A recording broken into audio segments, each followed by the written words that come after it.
안녕하세요. 책사입니다. 우리의 옛 이야기 시작하겠습니다.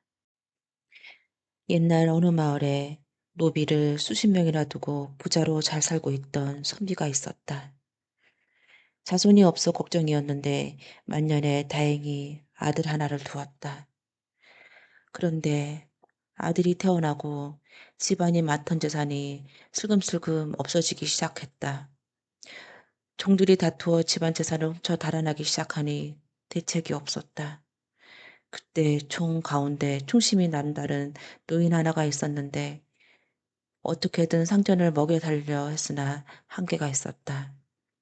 그 종의 자식들이 벌써 떠나고 없는지라 주인은 그 종을 떠나보냈다. 늙은 종은 나중에 사정이 급해지거든 꼭 찾아오라는 말을 남기고 주인을 떠났다. 세월이 흘러 그 집 아들이 철이 들 무렵에 집안은 완전히 몰락하여 빌어먹을 신세가 되고 말았다. 어린 아들이 동량에서 늙은 부모를 공양하니 부모가 그 모습을 두고 볼 수가 없었어. 부모가 지나가는 말로 전날 늙은 종 얘기를 하자 어린 아들이 이 한 번만 찾아가 보겠다고 나섰다. 아들은 부모의 걱정을 뒤로한 채 노전기를 받아들고 전날 충복을 찾아 길을 떠났다.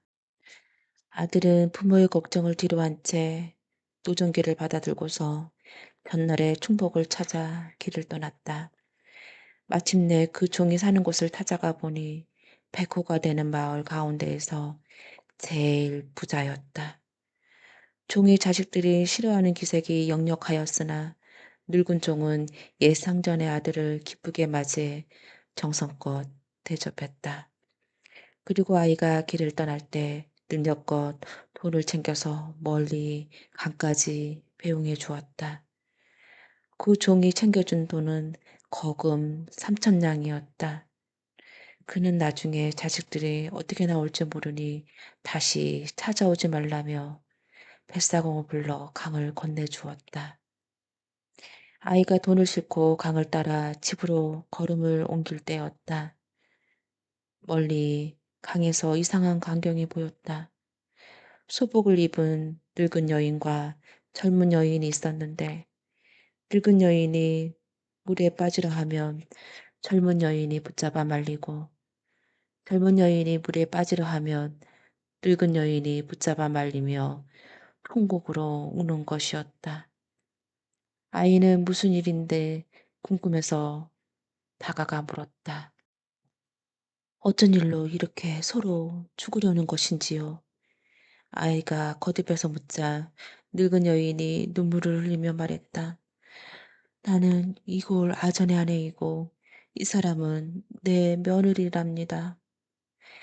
네 남편이 날았돈 3,000냥을 쓰고서 갚지 못해 부자가 함께 죽음을 당하게 됐지 뭐요. 남편이 죽는 것을 참아 볼 수가 없어 우리가 먼저 죽으려고 이러는 거라오. 그러자 아이가 잠깐 무엇을 생각하더니 물었다. 그럼 3,000냥만 있으면 살 수 있는 거네요? 거야. 그렇지만 그러자 아이가 선뜻 말하는 것이었다. 마침 저한테 3,000냥이 있으니 이걸 받고서 죽지 말고 사세요. 그러자 눈이 휘둥그레지는 두 여인이었다. 아니, 갑자기 웬 3,000냥이라오. 그나저나 그 돈을 받는다고 해도 또 다른 빚인데 우린 그냥 두고 가시오. 돌려받으려는 게 아니니 그러지 마시고 일단 댁으로 가시자고요. 그 여인을 달래어 아전의 집으로 간 아이는 신고 갔던 3,000냥을 내려주고는 그 집을 나섰다. 아이를 붙잡고 어디 사는 누구냐고 성함이라도 알려달라고 하는 사람들이었지만 아이는 그걸 알아서 뭐 하겠냐며 잡는 손길을 뿌리치고 훌쩍 떠나, 떠나왔다. 그 아이가 불과 13살쯤 되어 보였다. 아이는 집에 와서 그간 사연을 아버지에게 말을 하였다. 옳다. 착한 일을 했구나. 그럭저럭 세월이 흘러 소년의 나이가 16이 되었다. 집안 살림은 그대로인데 그래도 딸을 주겠다는 집안이 있어 소년은 색시를 얻어 함께 살게 되었다. 그 색시 또한 가난한 집안의 여자였는데 시댁의 형편이 한심하기 짝이 없었다. 남편이 구걸해온 밥을 나눠 먹어야 한다니 말이다. 자청에서 국량일을 떠맡은 색시는 밥을 구해오면 조금씩 덜어서 말리기 시작했다. 말린 밥이 조금씩 쌓아갈 쯤 뜻하지 않게 노인이 몸져 누워 그 병고 하느냐 그마저 모두 없어지고 말았다. 정성스러운 병소발에도 불구하고 노인은 몇 달 후에 세상을 떠나고 말았다. 내일과 마주하며 눈물을 흘리고 있는 참인데 웬 스님이 와서 하는 말이 보아하니 상갓집 갔는데 팥죽 한 그릇만 주오. 어제 오늘 다 굶었는데 팥죽이 있을 리가 없습니다. 색시가 일어서 가진 주머니를 다 들어서 엽전 한 푼을 나왔다. 그 엽전을 스님한테 전해주면서 팥죽을 사 먹으라고 전하니 스님이 고맙다고 받아들고 밖으로 나가더니 얼마쯤 뒤에 다시 돌아와 말했다. 죽은 이 모실 자리는 잡았는지요? 괜찮다면 내가 자리 하나 잡아주지요. 아들이 반색하며 스님을 따라 나섰다. 스님은 아들을 이끌고 어디론가 한참 가더니 날이 다 저문쯤에 웬 산제당 앞에 멈춰 섰다. 여기가 삼정승 융파서가 날 명당이니 이 산제당을 허물고 여기다 뭐를 쓰시오. 아이고 스님 어떻게 남의 제당을 허물고 산소를 씁니까? 그러지 말고 다른 자리를 잡아주세요. 잡아줘도 못 쓴다니 할 수 없지. 그 말만 남겨놓고 스님이 사라졌다. 갑자기 산중에서 혼자 된 아들이 길을 찾아 헤매다 마침 불빛이 보여 찾아가 보니 커다란 기와집이었다. 문을 두드리니 주인이 맞아들이며 저녁을 대접하면서 저녁이 마치자 주인이 하는 말이 뭐든 좋으니 이야기를 한 자리만 하라고 했다. 전 이야기를 할 줄 모릅니다.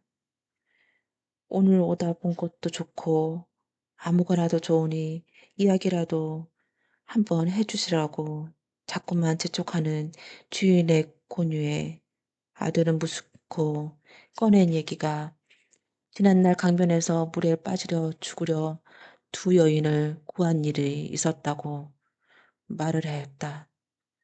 그 순간 집안에는 어떤 여인들이 나오더니 아이고 이게 웬일이요 자꾸 통곡하는 것이었다. 영문을 몰라 어린주절하는 아이에게 손님 보시오. 내가 그때 그 여자랍니다. 당신이 돈을 줘서 살아난 그 사람이라고요. 그때 살아나서 우리가 이렇게 큰 부자가 되었답니다. 주인네가 울음반 웃음반으로 사연을 이야기하는데 제 식구 살려준 은인을 찾기 위해 무진 애를 썼다고 했다. 산재당을 지어놓고 은인을 만나기를 기원하면서 찾아오는 손님마다 이야기를 시켰다고 했다. 듣고 보니 그 산재단 주인이 바로 이 사람들이었다. 스님이 그 자리를 산소자리를 잡아줬다는 말을 주인이 그게 부처님의 조화로군요. 헐어도 되고 말고요. 어서 장사를 모십시다. 주인이 앞장서서 장사를 다 치르고 나더니 자기네하고 똑같은 집을 장만해주고 논밭을 반을 갈라주면서 위로 아래로 함께 살자고 하는 것이었다. 두 집안이 서로 어울려 잘 살 적에 하루는 아들의 꿈이 꾸었는데 대궐에서 홍패, 백패 세 개를 들고 오는 꿈이었다. 아들은 그중에 하나를 윗집에 나눠주고 그 뒤에 아들의 집에는 정승이 나왔고 윗집에는 한 정승이 나왔다고 하였다.